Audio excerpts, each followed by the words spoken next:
Esse é mais um programa do projeto A História em 60 Minutos, né? Um dos últimos programas que chegam nesse ano de 2024. É um projeto de extensão desenvolvido pelo Grupo de Pesquisa Sujeito Implicado, em parceria com o Departamento de História do Centro de Ensino Superior do Seridó, aqui da Universidade Federal do Rio Grande do Norte, e também com o programa de pós-graduação em História, do mesmo centro, com o apoio da Pró-Reitoria de Extensão aqui da UFRN, né? E nesse ano de 2024, numa edição especial sobre os 50 anos do curso de História aqui do SERES, né? Eu quero agradecer a quem participou ao longo desse ano também do grupo de discussão, que está sendo encerrado nesse momento, né? O grupo de discussão que analisa e discute as entrevistas que foram apresentadas, produzidas aqui, né, por esse canal, por esse grupo de pesquisa.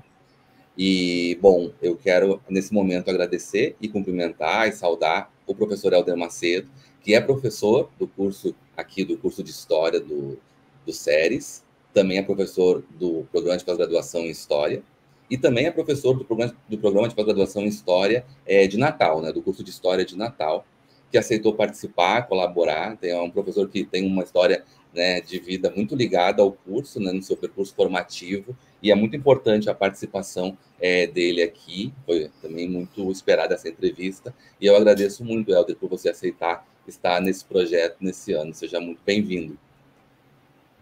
Obrigado, Evandro. Muito obrigado pelo convite. Fico bastante feliz em poder contribuir com esse programa e com essa construção coletiva da memória sobre o curso História nos seus 50 anos. Perfeito. Essa é a nossa ideia para esse ano. E eu gostaria, então, de começar com uma pergunta que vai justamente lá, né, nas suas primeiras experiências com o curso. Você que é egresso desse curso, né, hoje professor, mas formou-se nesse curso, e eu gostaria de ouvir um pouquinho as suas experiências iniciais, dessas memórias de alguém que entrou no curso, ingressou como né, na graduação, teve sua formação ali, e eu gostaria de ouvir um pouquinho as suas memórias desse contexto, né? E também, nesse mesmo processo formativo inicial e das suas memórias, te ouvir um pouquinho sobre as oportunidades que foram surgindo nesse processo ainda na graduação. Muito bem. Então, eu entrei no curso em 1997. A minha graduação já foi para o vestibular, fiz o vestibular em 1996. Entrei com uma imaturidade total do ponto de vista acadêmico, né? Embora eu já fosse pesquisador de arquivo e biblioteca desde 1991, então eu tinha acumulado aí 6 anos de pesquisa livre, porque eu sempre fui rato de biblioteca e de arquivo mesmo, né? Sempre gostei disso. Me interessei por genealogia familiar, depois estendi para a família Dantas, que é da minha cidade, Carnaúbas Dantas. Depois isso foi aumentando para preocupação em estudar a história local. Então, isso me levou a buscar conhecimento, desde muito jovem, né? Então, a entrada na universidade abriu muitas portas. Sempre foi meu sonho, aliás, meu segundo sonho, né? O primeiro era fazer biologia, desde pequeno. Eu tenho muita relação com espaços não da cidade, né? Tenho muita ligação com o campo, mas aí a história acabou me conquistando muito mais, né? Então, eu entrei em 97. Então, tenho muitas memórias desse período da minha graduação, que foi um período que, de fato, abriu minhas portas em diversos sentidos, né? Inicialmente, memórias de professores e professoras que marcaram meu modo de ser e de ver como historiador. Inicialmente, o professor Henrique Alonso, lá em 1997.1, ministrando Introdução ao Estudo da História, de forma muito incisiva, quase chamando a gente para assumir, de fato, o manto, né, de ser historiador. Depois dele, a professora Sandra Fernandes, que já não está mais entre nós, professora substituta, mas assim, que ministrou para mim as disciplinas de Antropologia 1, Psicologia 1, a Psicologia Geral, Psicologia da Educação e Introdução à Educação. Fantástica. É uma mulher que não era desse mundo, né? Tinha o conhecimento para além das fronteiras disciplinares. E, assim, quem foi aluno dela sabe do que eu estou falando, de quanto é que Sandra Fernandes brindava a gente nas aulas de encantamento, de conhecimento e de vontade de aprender mais, né? Essa era um pouco a Sandra Fernandes, marcou muito a minha vida. A professora Paula Brito, que foi coordenadora do curso por algum tempo, ministrou para mim para História e Museologia, uma grande incentivadora para que eu me tornasse pesquisador, me inseriu no mundo da extensão, me colocando como no projeto de extensão que ela coordenava, chamado A Escola Vai ao Museu, que era coordenado pela diretora do museu, então, a professora Iracema Batista. Professor João Quintino, né, com quem cursei História da América, e uma disciplina hoje ausente, que é Técnicas Audiovisuais de Ensino, TAV, e João Quintino, que ainda hoje, para mim, é uma das grandes inspirações, enquanto um professor que leva, assim, ao extremo a sua criatividade e a sua inventividade no fazer pedagógico. Professora Hilda Pereira, professora substituta, mas que ministrou didática para a nossa turma de História. Dela guardo excelentes recordações, sobretudo a capacidade com que ela construía técnicas e dinâmicas no dia a dia para que a gente pudesse levar à frente com os nossos futuros alunos. O professor Muriel Macedo, que eu conheci em 1999, tornou-se o meu orientador de iniciação científica e que me orientou até a especialização, oficialmente e extraoficialmente até no doutorado, né? É a pessoa com quem eu sempre contei ao longo de todos esses anos. Mais do que um orientador, transformou-se num pai para mim. Ministrou para mim disciplinas importantíssimas do ponto de vista formativo, como História do Rio Grande do Norte 1 e 2, bem como as disciplinas de pesquisa histórica para a construção do projeto de pesquisa, né? Um exemplo, portanto, de professor e de pesquisador.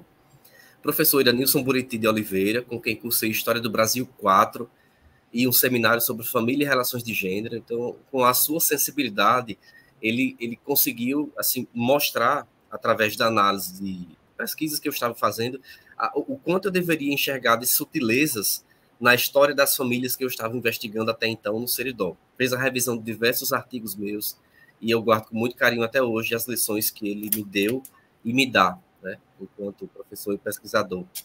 E dentre outros e outras, porque o tempo não me permite falar de todo mundo, mas eu queria chamar a atenção e fazer um registro especial para uma professora substituta que foi a melhor professora de História Medieval que eu poderia ter tido, Joelma Medeiros, de São João do Sabugi, mas hoje mora no Pernambuco, e para a minha geração foi assim, uma das professoras assim, que mais nos marcou. Pela forma como ela cativava os alunos, pela forma como ela ministrava o conteúdo, pela maneira como ela, de forma muito didática, né, fazia com que a gente aprendesse as questões de história medieval. Então, muito importante o papel de Joelma para mim. Mas memórias também dos alunos com os quais eu convivi, dos meus colegas, né? É importante lembrar que eu sou um estudante de origem humilde, viajava 150 quilômetros em média por dia, ida e volta, em ônibus de lotação na Jardinense, para poder ter acesso ao campus de Caicó. Então, para suportar tudo isso, muitas pessoas estiveram ao meu redor, me ajudaram a dar leveza aos meus dias, né? E aqui eu cito, entre outros, pessoas da minha turma original de 97, como Evaneide, Andriel, Neile, que já não está mais entre nós, e Eliette, né? Entre outros e outras. E a turma de 98, na qual eu fui acolhido depois que eu passei um ano de molho em função de um acidente automobilístico, né? A turma, de fato, onde eu cativei meu coração, né, enquanto historiador. Pessoas com as quais eu tenho contato até hoje, que eu amo, né? Gilbert, Vera Nilson, Alcineia, Márcia Cirne, Valcássia, Catiane, Rosicleide, e ainda outros de outras turmas onde eu fui me inserindo, já que eu fui um aluno desnivelado, né? Olivia Neta, Ed Calbi, Rosicleia, Paulo Aronso, Dorinha Rocha, Enzio, pessoas que moram no meu coração. Ainda dentro dessas memórias do curso, e que me potencializaram enquanto pesquisador e professor, eu relembro as ações que o curso promovia. Era um curso considerado pequeno, nos anos 90. O nosso currículo, se a gente olha para o currículo de hoje, era um currículo bastante engessado, né? Ainda vindo da época da ditadura militar, mas mesmo assim o curso oportunizou que eu participasse de diversas ações, como, por exemplo, e essa não posso deixar de falar, o primeiro intercâmbio científico-cultural do curso de História, realizado em 1998, coordenado pelo professor Bertolino Souza. Esse evento foi muito importante, porque ele foi construído para pensar os 25 anos do curso de História. Então, assim, movimentou o curso, trouxe escolas públicas de fora para expor nos séries, houve comunicação oral, houve palestras, mesas redondas, então foi um evento maravilhoso. E, dentre outros, eu lembro a Semana dos Estudos Históricos, a Jornada de Pesquisa do SERES, a minha participação como bolsista, representando o SERES, junto com outros bolsistas e outras bolsistas, indo para a Cientec em Natal, de 99 até 2002, as diversas exposições do Museu do Seridó anualmente, fruto do projeto de extensão da professora Paula e da professora Iracema Batista, um curso de conservação e restauração de documentos que a professora Iracema Batista ofereceu, que marcou época, a criação do Labordoc, que se deu durante a minha estada no curso, e aí a minha inserção como bolsista do laboratório desde 99. Então, vão aí 24 anos, né, que eu tenho algum contato com o laboratório, né, sob a orientação do professor Muriactan nessa época. E a minha participação como colaborador nas atividades do Centro Acadêmico de História, que era muito movimentado na minha época, né. Também a gente colaborava junto com o diretor acadêmico, mas o CA de História movimentava o curso, levantava pautas importantes para os estudantes, e a gente fazia a edição de um jornal impresso, periódico, chamado Keikuo, que era o informativo do curso História, idealizado pelo grande amigo Gilberto Soares, onde nós, alunos e os professores, publicávamos artigos de opinião e variedades. Então, isso é um pouco, de forma muito sintética, algumas das memórias do curso, muito importantes para mim e para a minha formação enquanto professor e pesquisador. Muito bom, muito importante essa tua recuperação, assim, muito completa, Helder. Fiquei bem impressionado, porque... E também é interessante recuperar, além do dado de relatar o contexto todo do final dos anos 90 e início dos anos 2000, também tem um registro do centro acadêmico, né, que também era ativo. Isso é importante ser dito, eu acho que é inspirador para os alunos também. E os eventos que eram realizados, o Labordoc, a fundação, você acompanhou a fundação, né, do laboratório mais antigo, né, do curso, uma referência, né? Então, muito, muito, muito bom te ouvir. Fora, claro, todos os nomes dos colegas, amigos e amigas que você mencionou, né, no momento de comemoração, é importante a gente lembrar, né? E agora eu queria colocar a próxima pergunta vai na verdade, da continuidade, né? Ela tem um pouco a ideia da gente continuar pensando nesse processo de formação sua e a experiência que avança depois para a pós-graduação, né? Você diz, né? Outras etapas de pesquisa. E, assim, a nossa geração acompanhou uma transformação muito grande, né? Assim, na sociedade brasileira, sobretudo a partir dos anos 2000. E assim, a comunidade universitária foi afetada por essa transformação, né, Helder? E eu tenho tentado trazer sempre aqui também para esse ano, né, de entrevistas, essa discussão que eu acho importante, de transformação dos cursos de história, de transformação da universidade pública, né, e das pautas também, assim, políticas importantes que envolveram, né? Então, assim, a gente viu a universidade se transformar em termos de estrutura física, o próprio curso aqui é relatado por todo mundo que acompanha há mais tempo a transformação do curso. As agendas de pesquisa mudaram também, né? E eu queria te ouvir um pouquinho nesse sentido, sobre as mudanças na universidade, as mudanças nas pautas políticas, aí estou pensando em ações afirmativas, estou pensando em leis que interferiram no currículo positivamente, né? História da África, história indígena e assim por diante, e eu sei que isso também atravessa o teu processo, os seus processos de pesquisa, né, os teus projetos de pesquisa, e eu queria ouvir um pouquinho você nesse sentido, né, como pesquisador, como professor, como é que o teu trabalho foi afetado por essas mudanças, se já era um interesse seu trabalhar com esse campo de pesquisa, se tem a ver também com esse processo de conscientização que foi coletivo, né, eu acho. Lembrando também, porque você é pesquisador permanente do grupo de pesquisa CERCOL, né, Sociedade de Cultura em Sertões Coloniais, História e Historiografia, que eu acho que né, é um grupo que também discute essas questões sobre as quais a gente está comentando, que envolve uma mudança nas agendas de pesquisa. Eu queria ouvir um pouquinho você sobre isso, sobre as suas escolhas, sobre esse contexto. Bom, vamos lá. De fato, assim, houve muita mudança, né, do que era o curso na minha época, entre o final dos anos 90 e início dos 2000 para cá. Mudanças físicas, é claro, né, na estrutura do campus de Caicó do Ceres era muito menor do que é hoje. E hoje nós temos uma outra realidade, né, depois do Reúne, mas para além dessas mudanças físicas, é muito importante lembrar as mudanças que duas leis, principalmente, trouxeram para o currículo, né? A Lei 10.639, de 2003, e a 11.645, de 2008, né? E as demais legislações que acabaram acompanhando, né, ou seguindo esse caminho dessas legislações. Elas transformaram o panorama dos cursos de história, não só de história, mas das licenciaturas no geral, no sentido de fazer com que povos anteriormente esquecidos ou deixados à margem dos currículos pudessem vir à tona, passassem a ser objeto de atenção. E impulsionando assim muitas outras pesquisas ou intervenções no campo do ensino. Em relação ao meu trabalho, o que é que eu posso dizer? E dizendo isso de maneira muito franca e sem querer transparecer mais do que outras pessoas, mas mesmo antes dessas legislações, eu já estava interessado nisso. Não só eu, grande parte das pessoas.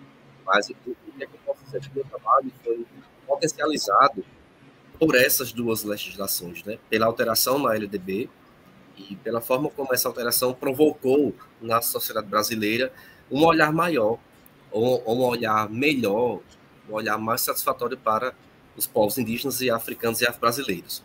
Mas, originalmente, se eu remontar, por exemplo, a minha origem como investigador, meu primeiro plano de trabalho como bolsista, em 1999, ele versava sobre a relação entre a criminalidade e a escravidão no Seridó, orientado pelo professor Miriam Macedo.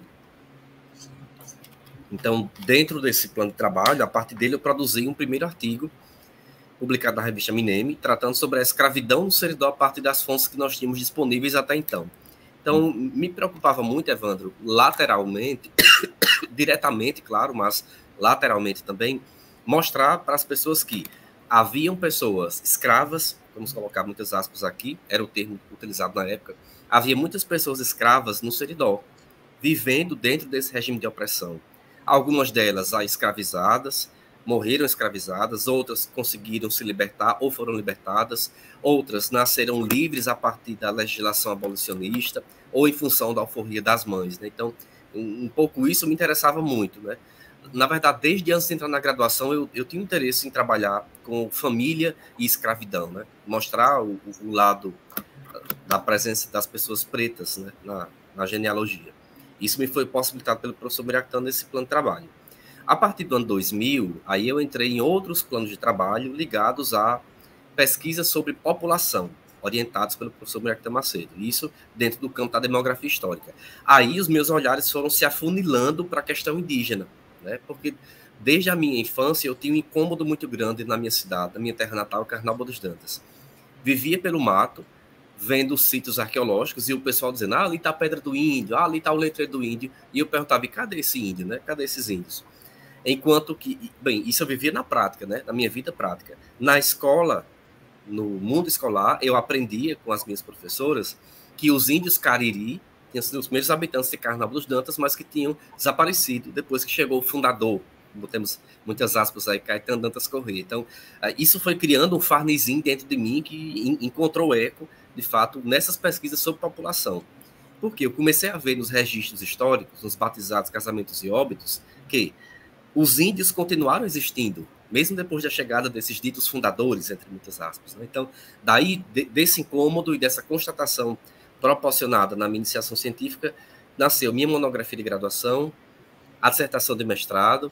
Esse tema eu acabei deixando um pouco de lado no doutorado, onde eu estudei genealogias mestiças, e agora estou voltando a ele no pós-doutorado, já que existe um contexto atual que é o da emergência étnica no Seridó.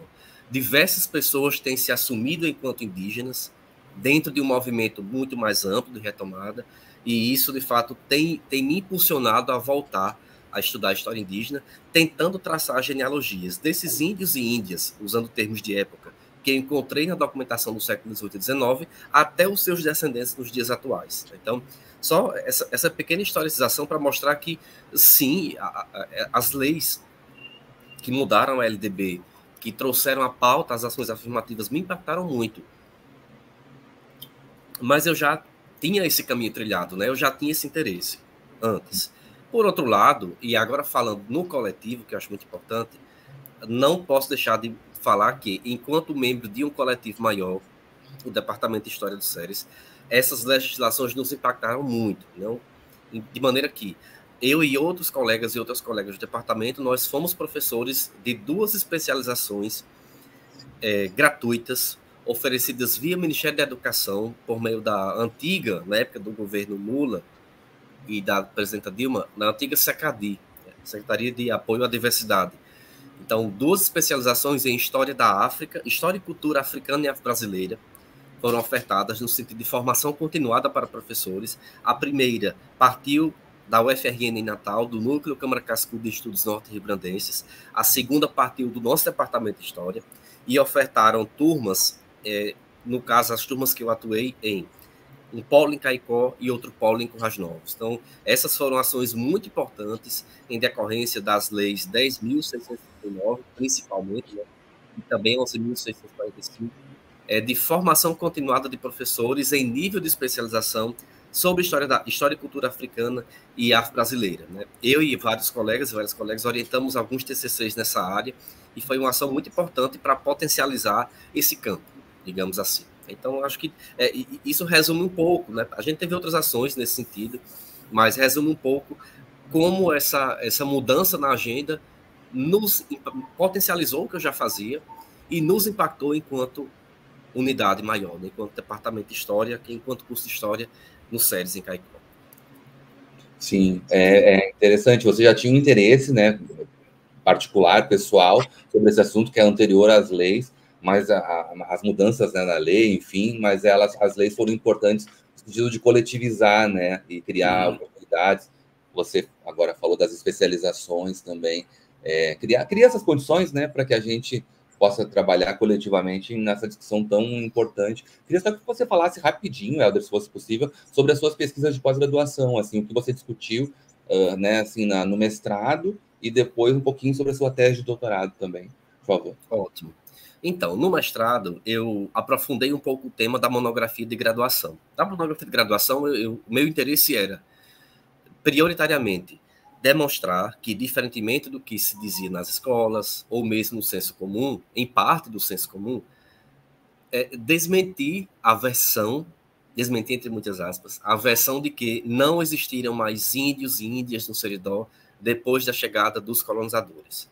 Então, a documentação da paróquia de Santana de Caicó demonstrava que pessoas que foram consideradas indígenas, índios e índias, né, ou tapuias, como se escrevia na época, elas continuaram a existir no Seridó, mesmo a partir do século XVIII, da criação da paróquia de Santana, isto é, de uma unidade administrativa do Estado colonial português em função do padroado, a freguesia de Santana. No mestrado, eu aprofundei um pouco esse tema, e aí o que é que eu busquei na minha dissertação? Investigar como é que se deram as sociabilidades entre as populações indígenas e as populações não indígenas. Então, parti de uma abordagem inicialmente macro, onde eu estudei o choque entre duas grandes territorialidades, as territorialidades nativas e as territorialidades ocidentais, construídas a partir ou sobre essas territorialidades nativas, choque esse do qual resultaram diversos níveis da administração colonial nos sertões, né? Níveis da administração e do poder colonial. A freguesia de Santana, a povoação do Caicó, a Vila Nova do Príncipe, o regimento militar da Ribeira do Seridó. E aí, isso numa abordagem macro, né? Historicizando um pouco a conquista e a colonização da região a partir do choque entre esses dois mundos. O mundo nativo, dos Otchukaione, como se autodenominavam, né? Chamados de Tarairiu pelos holandeses, e dos povos europeus. Na segunda abordagem, eu faço uma abordagem microhistórica. Então, partindo do pressuposto de que os indígenas sobreviveram, isso eu já, desde a graduação, já havia assinalado, e é importante dizer que eu não era o único nesse sentido, né? Eu estava seguindo o caminho trilhado pela professora Fábio Martins Lopes, da UFRN, que já havia dito isso para o âmbito do Rio Grande do Norte, mas também eu estava sendo impulsionado por pistas deixadas por alguns historiadores regionais, Simval Costa, Dom Adelino Dantas e Olavo de Medeiros Filho, né? Que eles foram deixando pistas de que, de fato, haviam índios convivendo no Seridó colonial. Bom, então a segunda parte da dissertação eu faço uma abordagem microhistórica. Eu reconstruo trajetórias de indígenas aqui no Seridó e faço um breve estudo demográfico sobre a sua presença. Isso foi no mestrado. No doutorado, eu parti para estudar genealogias mestiças. É um conceito que eu desenvolvi na tese, que dá conta de famílias, de parentelas, cuja origem está marcada pela presença de pessoas, os troncos familiares, né? O casal mais antigo, ele é proveniente de origens diferentes. Então, nós temos geralmente uma pessoa que é preta, que se uniu com uma pessoa indígena, ou uma pessoa já mestiça como uma pessoa cabra, parda ou mulata, se unia com uma pessoa branca, e daí provém, portanto, o que eu chamo de genealogias mestiças, famílias misturadas. Então, fiz um estudo na tese sobre 3 importantes famílias mestiças que estiveram radicadas na ribeira do Rio São José, que é um rio que entra no Rio Seridó. A família Mendes da Cruz, a família Pereira da Cruz e a família Pereira da Rocha. Famílias de pardos, provavelmente descendentes de indígenas, e famílias de pretos, forros e de pardos também, que estiveram presentes aí e estão presentes até hoje, seus descendentes, entre os municípios de Cruzeta, São José de Seridó, Acari e Currais Novos. Tá? Isso é um pouco uma síntese da minha investigação, das minhas investigações. E agora, no pós-doutorado, eu estou voltando à questão da história indígena, né? Porque eu acho que ela está inconclusa. A emergência étnica que a gente vem assistindo hoje no Seridó demonstra que as pesquisas precisam responder a essa demanda da contemporaneidade. Perfeito. Que bacana. Também o percurso da sua pesquisa também reflete os processos do avanço nesse campo de investigação e também, como a gente já falou, as políticas públicas que incentivam esse tipo de proposta de trabalho, né? Tem um impacto público, um impacto político assim, significativo, né? A gente já vai continuar, eu vou colocar a próxima pergunta para você, Helder, mas eu vou só dar uma paradinha agora para exibir o vídeo dos 50 anos. Nós temos a cada entrevista a gente exibe aqui o vídeo institucional que tenta sintetizar rapidamente a experiência, assim, um pouco histórico, né, a memória e o histórico do curso de História dos SERES nos seus 50 anos, e fala um pouquinho também do que já foi feito por gerações anteriores de professores e o que está sendo feito agora. Então, a gente assiste ao vídeo juntos e depois a gente continua.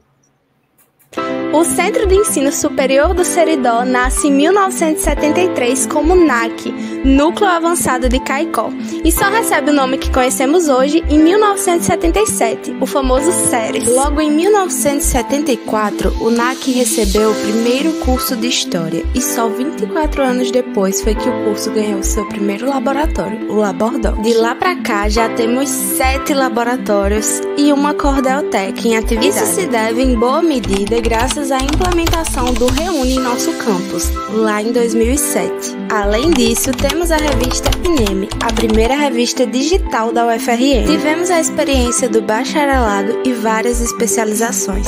Hoje, contamos com um programa de pós-graduação em História dos Sertões, que abriu portas para pesquisadores e pesquisadoras do Seridó. Também contamos atualmente com 21 docentes em nosso curso de licenciatura, que realizam ensino, pesquisa e extensão.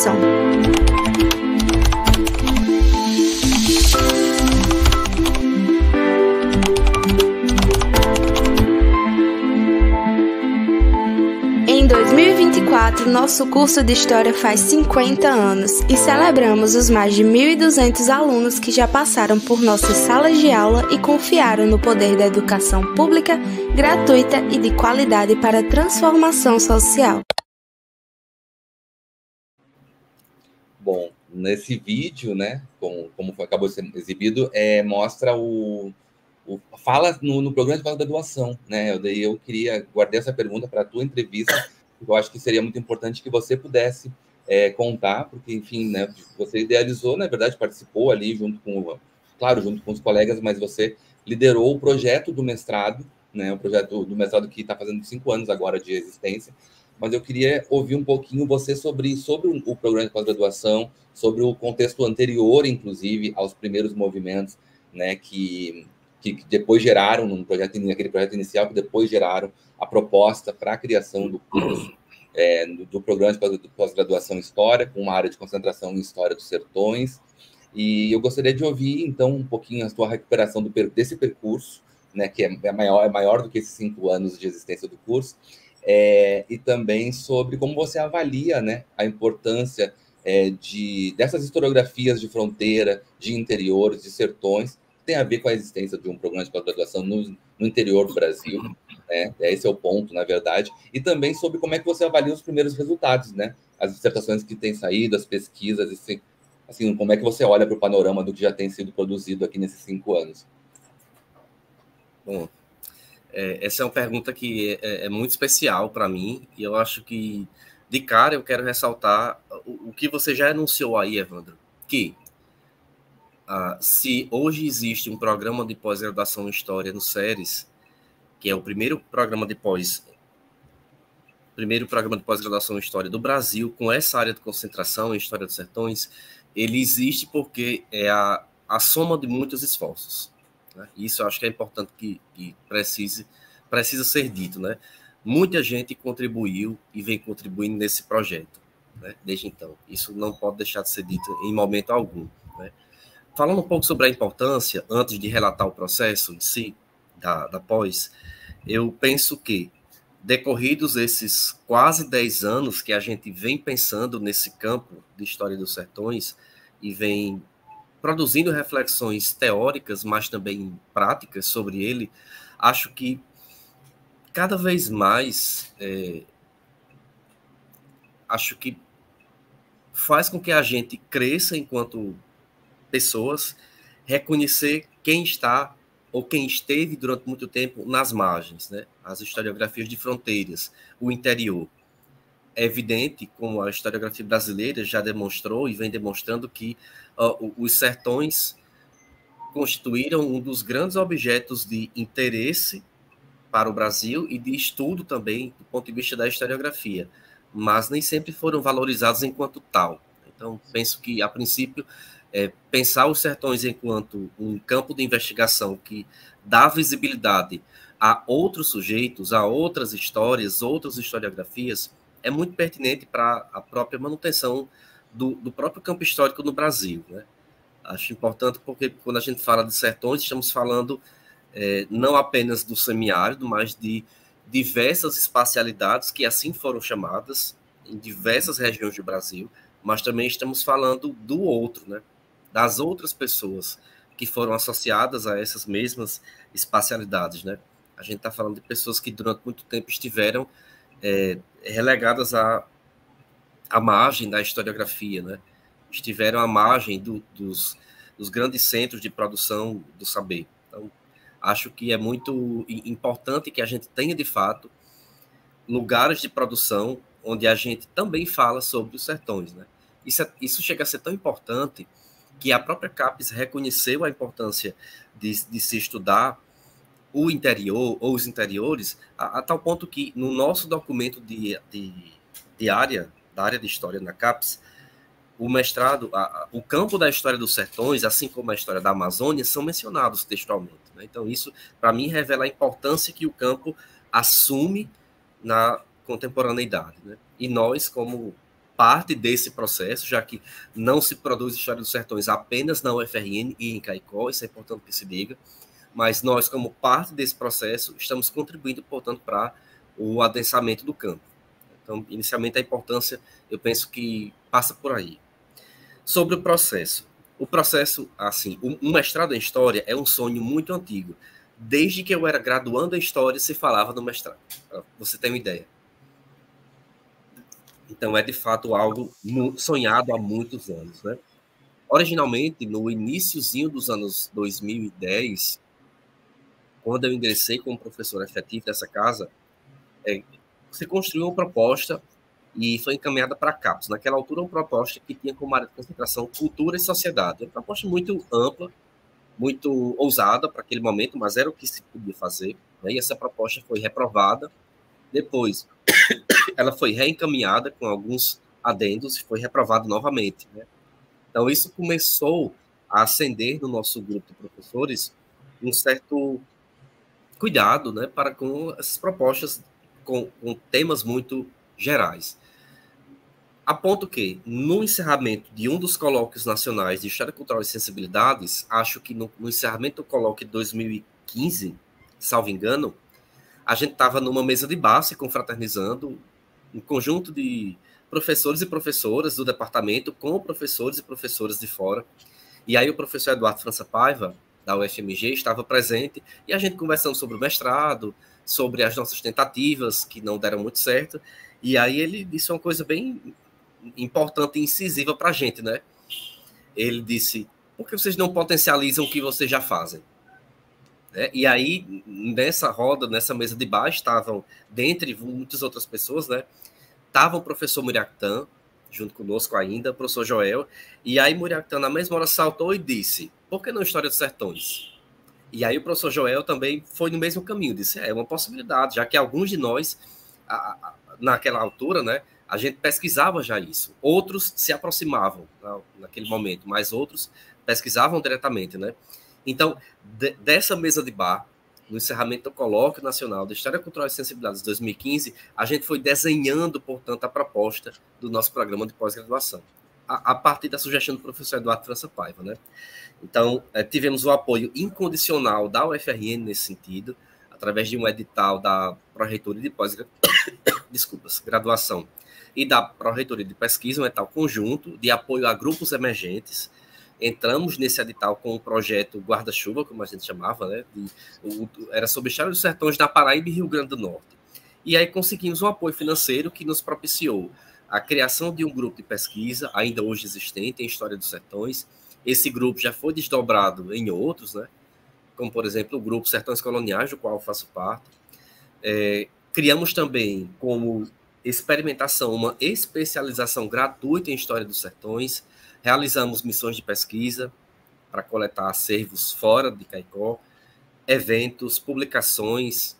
Então, assim, claro, isso tudo nos foi permitindo criar pernas para poder construir o projeto do curso de mestrado, que foi encaminhado via o aplicativo de cursos novos, né, o APCN e a CAPES, e aprovado, para nossa alegria, no final de 2018, né? E aí tivemos a nossa primeira turma em 2019. Então, foi um processo muito longo, muito árduo. Claro que é um processo que não foi um processo como todo processo humano, né? Teve seus dissensos, né? Nas diversas reuniões do grupo de pesquisa, havia várias opiniões diversas em relação a isso, se essa proposta se manteria, se o campo se manteria, mas estamos aí aos 5 anos, né, de implementação do curso, e acho que ele vem dando bons frutos, né? São frutos alvissareiros, eu diria, mesmo para 5 anos, né? Acho que nós conseguimos dar um pouco de densidade a esse campo de História dos Sertões, um campo já visitado anteriormente, como já falei, por outras instituições. Outras instituições no Brasil, inclusive, já realizavam estudos sobre História dos Sertões, realizaram eventos, mas, de fato, o nosso é o primeiro programa de pós-graduação cuja área de concentração é o campo da História dos Sertões. Isso, de fato, ninguém tira. É nosso patrimônio, portanto. A gente conseguiu, portanto, dar um pouco de densidade a esse campo. Ao longo desses 5 anos, conseguimos ter financiamento público para diversos programas e projetos de pesquisa e extensão, como financiamentos do PAEP, o Programa de Apoio a Eventos da CAPES, o PDPG Estratégico, Programa de Pós-Doutorado Estratégico também da CAPES, apoio da Fundação de Apoio à Pesquisa do Rio Grande do Norte, a FAPERN e CNPq, para pesquisas e pós-doutorado. Então, eu acho que isso é a demonstração de que, de fato, o programa está crescendo, pouco a pouco, mas está crescendo. Importante também falar que esse adensamento do campo se dá não somente pela atuação de professores, mas tanto quanto com a atuação dos alunos, né? Então, a gente recebeu alunos de diversos estados da região Nordeste e até de fora do Nordeste, né? Que se dedicaram e se embrenharam a explorar temas da história dos sertões, não só os sertões semiáridos, nem só os sertões de Seridó. É fato que, de forma umbilical, na construção do nosso programa de pós está, como você mesmo falou, Evandro, o fato de que é um programa de pós que nasce de um centro universitário no sertão do Seridó, a partir do qual se estuda os sertões. Isso é fato. Mas não estudamos apenas o Seridó, nem somente o semiárido. Ao longo desses 5 anos, eu acho que portanto, um saldo muito positivo. Até agora nós tivemos a defesa de 45 dissertações de mestrado, né? Acho um bom número para um programa inicial, né? Essas dissertações, elas orbitam diversas dimensões, da história social à história política, da historiografia à história cultural, e diversos campos temáticos também, né? Nós temos trabalhos que vão desde, por exemplo, temas clássicos como secas, cangaço, coronelismo, até temas mais contemporâneos, como, por exemplo, o humor em histórias em quadrinho, ou as próprias histórias em quadrinhos, como fonte, né, a historiografias diversas, enfim. Também conseguimos uma boa avaliação, uma boa nota na avaliação quadrienal última da CAPES, né, conseguimos a nota 3, e esperamos que nessa nova avaliação a gente mantenha ou supere essa nota, e que com isso a gente possa, a médio prazo, solicitar aqui para o Seridó a criação também de um doutorado em História.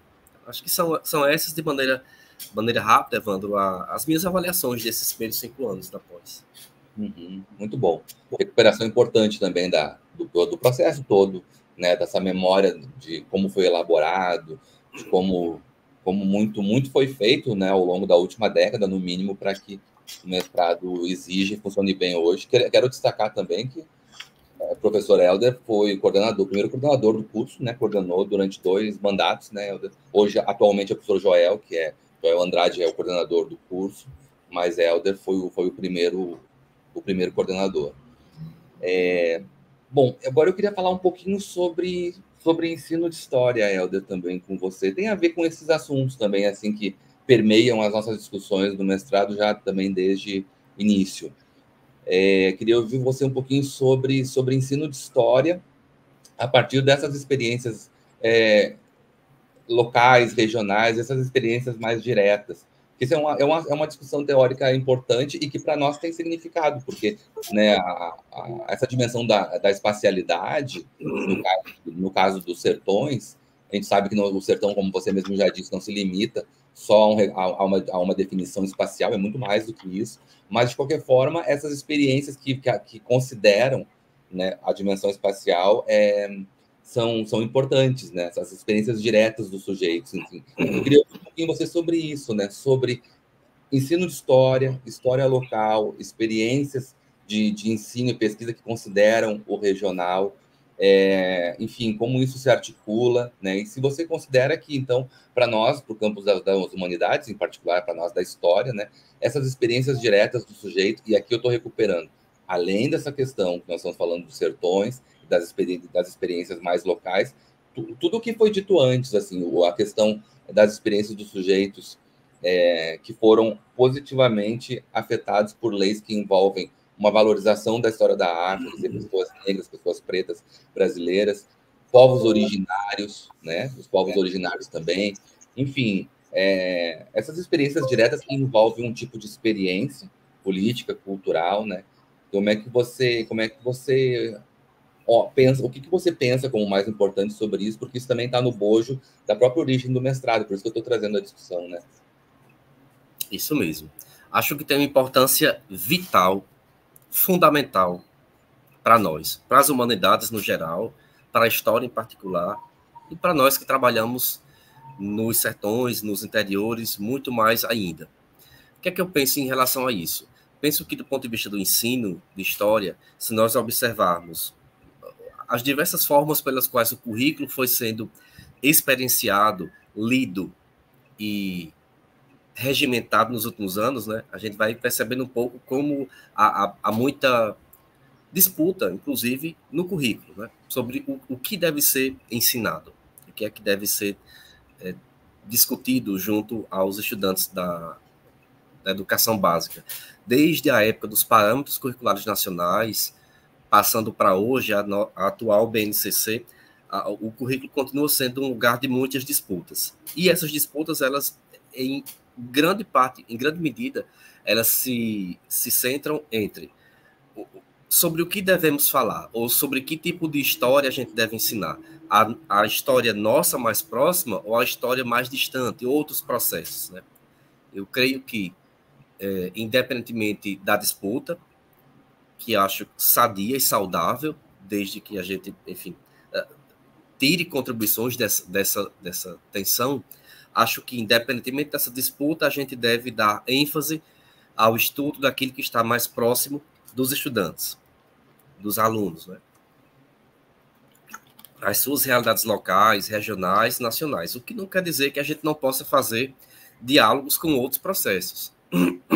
Vou dar um exemplo aqui para você de algumas coisas que eu tenho feito em sala com alunos do primeiro nível e, às vezes, em algumas optativas, quando é possível ministrar, ou, às vezes, até nas disciplinas do final de curso, né? sobre a história dos sertões. A palavra sertão é uma palavra de origem portuguesa, com significado controverso, mas, enfim, existe mais ou menos algum consenso. O fato é que a palavra ela foi levada pelos conquistadores portugueses por onde eles andaram ao redor do globo, tanto no Oriente quanto no Ocidente. Então, nós temos evidências do uso da palavra sertão para denominar espaços no que chamamos hoje de China, no Japão, na Península Arábica, na Índia, em diversos pontos da África e na América Portuguesa, claro.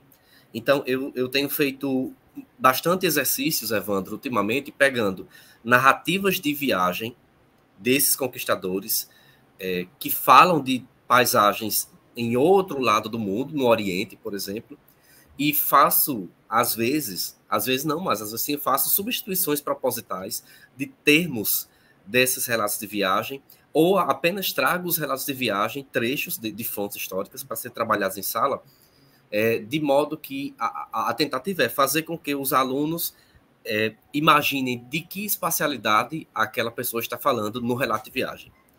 E aí, assim, os resultados são muito impressionantes porque, por um lado, muita gente acha parecido com os nossos relatos de viagem, né, que são conhecidos pelo filtro dos livros didáticos, evidentemente, ou da própria mídia, mas muita gente acha diferente, né? Então, quando de fato eu exponho a realidade, que eu trabalho o lugar social da fonte, do cronista, de que espacialidade do mundo estava falando, mas que a palavra sertão já estava também denominando esses lugares, assim, cria condições incríveis de produção de novos saberes. Você vê no brilho dos alunos o quanto é que é importante, assim, descaracterizar a ideia de sertão como sendo colado somente com semiárido, somente com Brasil. Então, esse é um exemplo que dá, eu acho, para trabalharmos o local sem perder a perspectiva global. Porque aí, ao falar da palavra sertão e do seu conteúdo latente, a gente acaba explorando também os processos mais largos da conquista, das navegações marítimas e da percepção de portugueses sobre outras partes do mundo. Então, isso tem, assim, tem trazido resultados impressionantes do ponto de vista do ensino de história e feito com que os alunos, assim, pensem um pouco e repensem a partir dessas relações local e global. Esse é um ponto. Um outro ponto diz respeito ao uso da arte no ensino de história, também como elemento impulsionador da construção de saberes sobre determinado tema. Eu vou citar apenas um exemplo, que é de uma poeta polonesa, a Szymborska, Prêmio Nobel de Literatura, né? Ela, mulher judia, com muito sofrimento acumulado, mas com uma poesia muito, muito candente, muito bonita, existencial. E aí, vez ou outra, o pior é que quem assistir esse vídeo vai acabar sabendo das minhas estratégias, né? Mas os alunos que assistirem vão ficar sabendo, mas enfim, eu tenho um repertório maior do que ela, mais do que a Szymborska. Mas a Szymborska, o que é que me impressiona nela? Ela tem poemas muito existenciais, que tratam sobre a vida, sobre as condições da existência, as condições humanas. E às vezes eu levo poemas para trabalhar em sala e eu pergunto aos alunos e às alunas de que realidade essa pessoa está tratando, sem dizer quem é a autora. E aí é impressionante o quanto é que os alunos associam diretamente a questão do lugar onde eles vivem, do sertão, do interior. Né? E aí, quando eu revelo que é uma poeta da Polônia, do interior da Polônia, assim, os alunos geralmente têm reações, assim, surtam ao saber que uma mulher lá do interior da Polônia pode falar de forma universal de coisas que são tão nossas. Né? Então, assim, é só um exemplo para mostrar a você o quanto é que eu acho que trabalhar o local é muito importante, mas não perder de vista essas experiências mais globais, né? Fazer essas pontes mais globais, né? Afinal de contas, quando a gente pega o conceito de sertão, ele encontra diversos conceitos que são conexos, né? Não são nomeados enquanto tal, mas em diversas partes do mundo a gente sabe que há uma diferença entre os lugares ocupados inicialmente pelas conquistas e colonizações ocidentais, geralmente a região litorânea, e as regiões dos interiores, que têm um modo de vida um pouco diferente, né? Seja na Rússia, né? Seja na Austrália, seja nos pampas argentinos, né? Enfim, nós temos diversos interiores aí com suas diversas nomeações. Esse é um ponto, Evandro. O outro ponto acho que, do ponto de vista do ensino de história, a valorização dos elementos do patrimônio cultural da região, do lugar e da região, contribui muito para que os alunos possam, inclusive, fazer também essas pontes com outros lugares, né? Então, eu tenho feito da minha prática docente, por influência da minha mãe, que era professora e que fazia isso com os alunos do primário, aulas de campo, né? Eram chamadas de aulas passeio antigamente. Então, acho que as aulas de campo, quando a gente permite aos alunos irem para fora da universidade, conhecerem a sua realidade, inclusive dialogarem com outras pessoas, proporcionam um aprendizado muito grande. Recentemente eu fiz com os alunos do nível 1 algo a mais. Além de levá-los para viagens de campo, eu marquei conversas com professores de história que estão atuantes na rede nesses lugares. Então, assim, o choque que os alunos da licenciatura têm nesse seu período de formação, professores, com quem já está na área atuando, com os problemas da educação básica, é impressionante a maneira como os alunos passam a ter uma outra visão sobre o próprio processo formativo do ensino, né? A gente teve em Paredes recentemente, visitamos um sítio arqueológico, que é o Mirador, e depois tivemos uma conversa com o Gilbert, o mesmo que eu já falei nessa entrevista, né? Um grande amigo meu.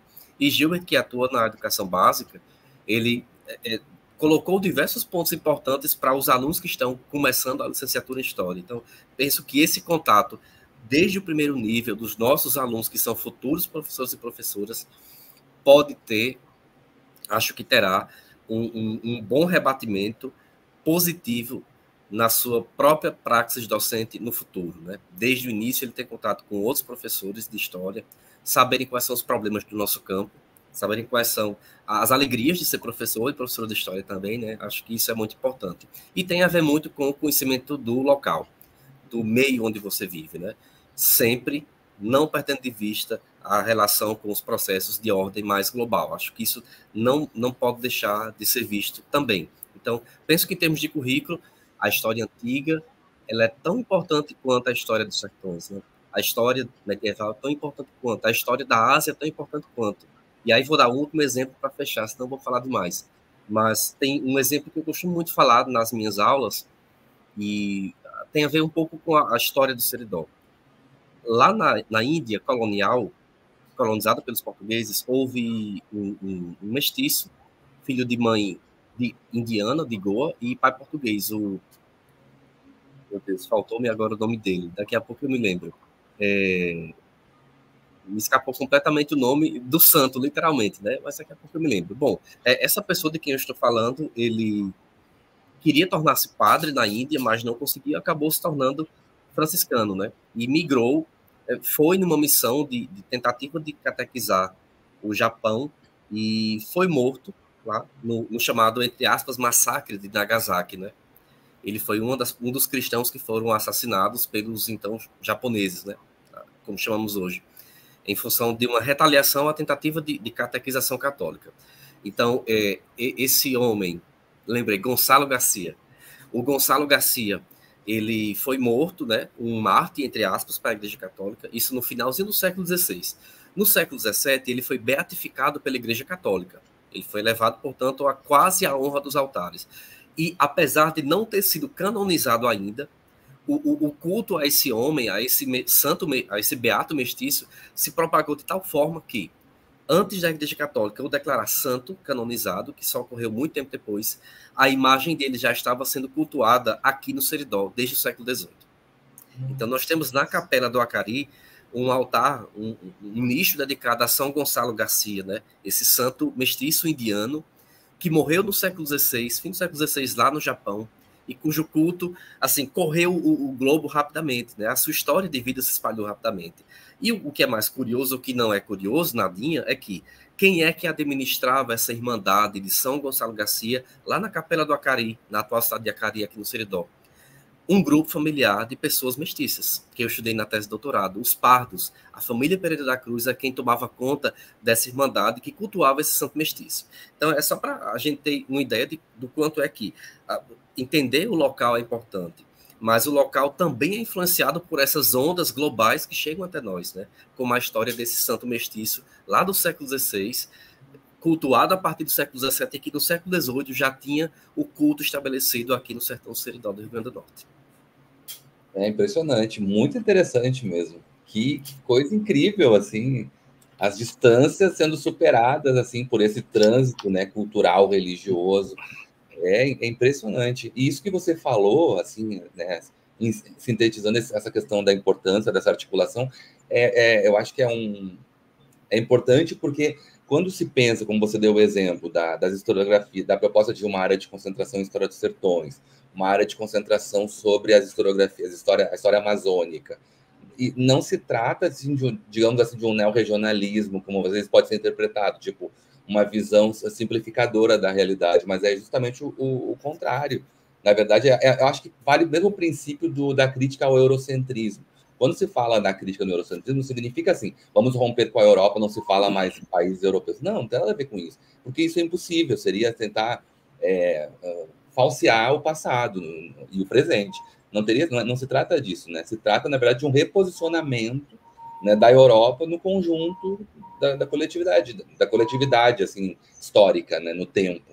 Eu acho que vale o mesmo princípio, né, para esse debate sobre o regional.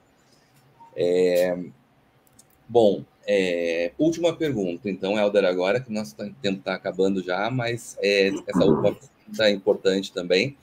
É a pergunta que está desde o primeiro programa desse projeto, né? Então já são muitas vezes eu perguntei, sempre terminou assim, e eu queria te ouvir sobre o século XXI, né? A gente falou muito sobre isso, porque nós somos, assim, do ponto de vista formativo, somos filhos desse século.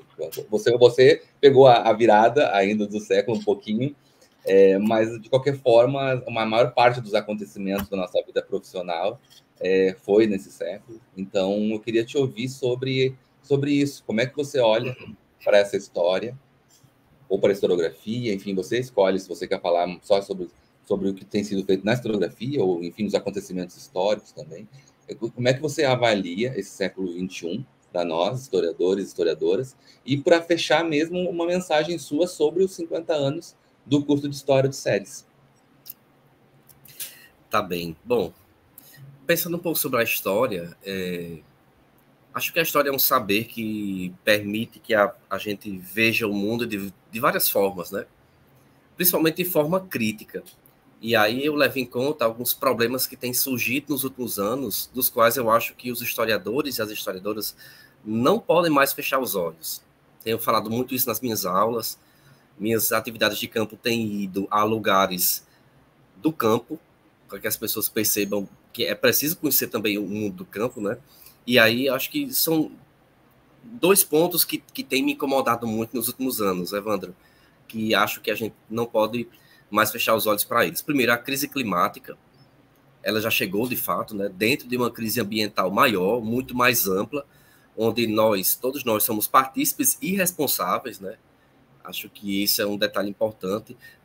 À medida que a gente se apercebe que nós estamos contribuindo para que o meio ambiente esteja em processo de degradação, a gente precisa, portanto, repensar o nosso papel no mundo, né? Enquanto sujeitos, enquanto historiadores e historiadoras. Esse é um ponto. Outro ponto é uma desvalorização crescente em nível global, eu diria que no Ocidente em particular, dos valores ditos democráticos, ou se eu pudesse ser um pouco mais elástico, dos direitos humanos mesmo, né? Permitindo que movimentos muito extremistas, sobretudo ligados à extrema-direita, apareçam e se instalem, né? E cativem corações, né? Isso, de fato, tem me preocupado, não só a mim, é uma agenda que é da comunidade historiadora progressista no geral, né? Mas acho que são questões que estão orbitando aí o nosso mundo contemporâneo, que fazem com que a gente precise repensar o nosso lugar na história. E o próprio questionamento sobre a nossa existência, né? Sobre a nossa condição humana, né?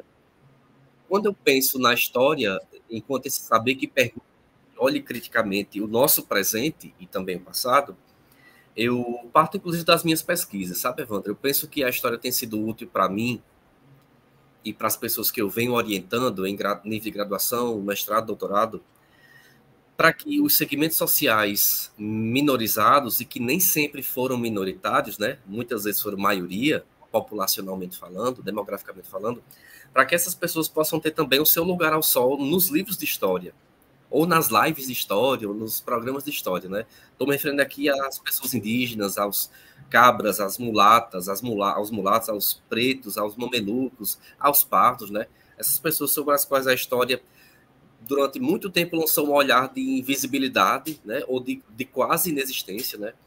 Então, assim, pensando um pouco nesses segmentos sociais, nessas pessoas, né?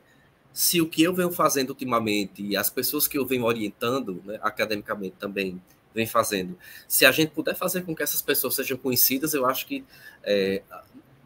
eu e, novamente, essas pessoas que eu venho orientando, a gente vai se sentir um pouco mais felizes, né?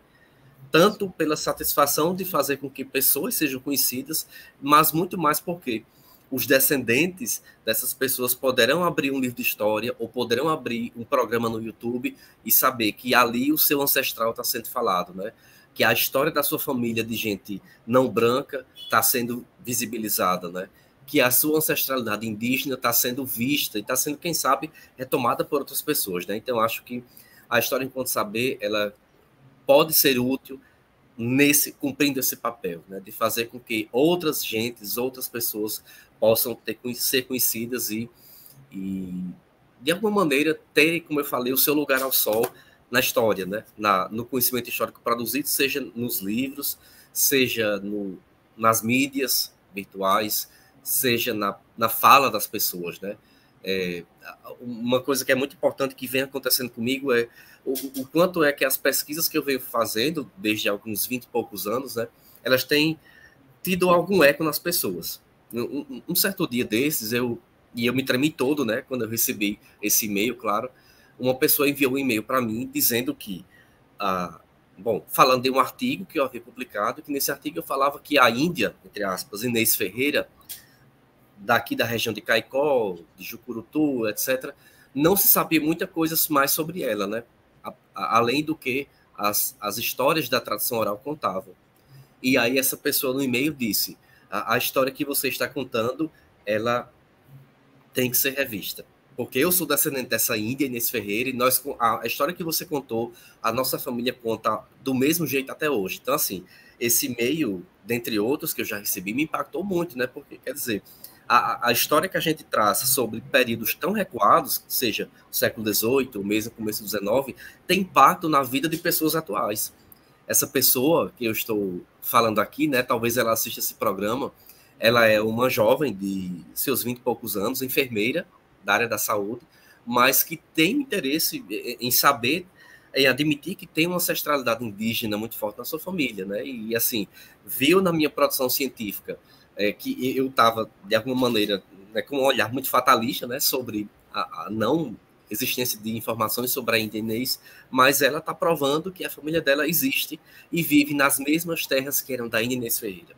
Então, é um exemplo, Evandro, do que eu acho de como é que a História Enquanto Saber, ela, de fato, tem muitas utilidades, dentre elas, uma, para mim, é essa, fazer com que as pessoas apareçam, né, ou que as suas histórias apareçam. Nos 50 anos do curso de História, a minha palavra é uma palavra de alegria, de celebração. Eu sou muito feliz de poder fazer parte dessa comunidade como egresso do curso, professor substituto, que foi de 2003 a 2005, colaborador do Labordoc em alguns momentos, né? Hoje, temporariamente, assumindo a coordenação e membro, de fato, dessa equipe, né? Nós somos um time, mesmo com as nossas diferenças políticas, teóricas, né? Mas nós somos um time, nós lutamos para que novos professores e novas professoras se joguem no mercado, né? Cheguem ao mercado, consigam conquistar a alma de outras pessoas, né? Para finalizar, eu ia fazer isso no início e acabou me esquecendo, né? Eu quero fazer aqui a exibição de um artefato, como eu já havia comentado a Evandro, que é uma coisa que eu guardo com muito carinho, né? Até hoje. É guardado num saco plástico, já está toda amarelada, mas está aqui. Essa é a camisa de quando eu entrei no curso de História em 1997, né? Ela foi projetada pelo André Vicente. Daqui a pouco eu mostro mais dela. André Vicente, que hoje é nosso egresso do mestrado em História dos Sertões, né? Então, o André Vicente projetou essa camisa e ela traz um fragmento de pinturas rupestres de Carnaúba dos Dantas, do sítio Casa Santa, e do livro Indícios de uma Civilização Antiquíssima, do José de Azevedo Dantas. E o André colocou essa frase que até hoje martela na minha cabeça, né? A camisa... Tá faltando até a voz, Jesus. A camisa diz o seguinte: a história da nossa gente contada pelo nosso povo. Então, o André estava chamando a atenção da gente já em 97, o André Vicente, colega de graduação, para a gente olhar um pouco sobre nós e nós contarmos essa história, né? E ao final ele coloca lá no finalzinho, Seridó, 10 mil anos de história. Essa camisa é muito importante para mim, pelo valor afetivo que tem, né? Já se vão aí mais de 20 anos, né? Dessa camisa que eu guardo, usei muito, tá toda surrada, amarelada, mas que eu guardo com muito carinho pelo valor que ela tem para mim. Que bonito, que bacana, Helder, foi muito legal encerrar também com a camisa, né, já que foi a hora em que você falou sobre os 50 anos do curso e a sua relação com o curso. Eu quero convidar, inclusive, porque esse projeto tem duas versões, tem a versão aqui do YouTube, né, com imagem, e tem a versão podcast no Spotify. Então, quem está ouvindo, eu indico que vá ao YouTube, procure lá o canal do Sujeito Implicado e assista, e aí vai poder visualizar a camisa, né, do curso, da primeira turma, da turma da sua turma, né, Helder, de formatura, né? Isso, da minha turma, isso mesmo. Pois, Helder, muito obrigado, foi muito boa a experiência, uma contribuição importante para esse projeto, eu sou realmente muito agradecido a você por ter aceitado. Sua entrevista está chegando, vai chegar, já que é gravada, mas vai chegar na etapa final, quase o encerramento do projeto, e acho que também é uma das formas de fechar assim com chave de ouro essa recuperação importante que você fez a partir da sua experiência formativa e de pesquisador e professor desses 50 anos. Então, agradeço em meu nome e em nome do curso pela tua participação. Tá? Eu que agradeço, Evandro. Fiquei muito feliz em poder retomar essas questões, né, e poder fazer com que elas fiquem vivas na memória, né, de fato, para que as pessoas daqui em diante, né, quando forem comemorar os 100 anos de curso, ou 75 anos, não sei, lembrem, né, nós estivemos por aqui, né? Eu, você, Evandro, fazendo parte dessa história, portanto. Muito obrigado também. Tá certo. Bom, então a gente fica por aqui. Eu agradeço quem acompanhou também a gente até aqui, chegou até o final da entrevista. Tá quase acabando o projeto, mas continuem com a gente. Quem não assistiu ainda às entrevistas anteriores, convido, sobretudo nossos alunos, né, do curso, para conhecer a história desses 50 anos, alunos que estão agora frequentando o curso, alunos e alunas, assistam e conheçam, né, a proposta do projeto inicial é essa, sobretudo, que a gente possa falar sobre a história do curso, e é importante que a gente, fazendo parte dele, conheça essa história. Então é isso, até a próxima. Tchau, tchau.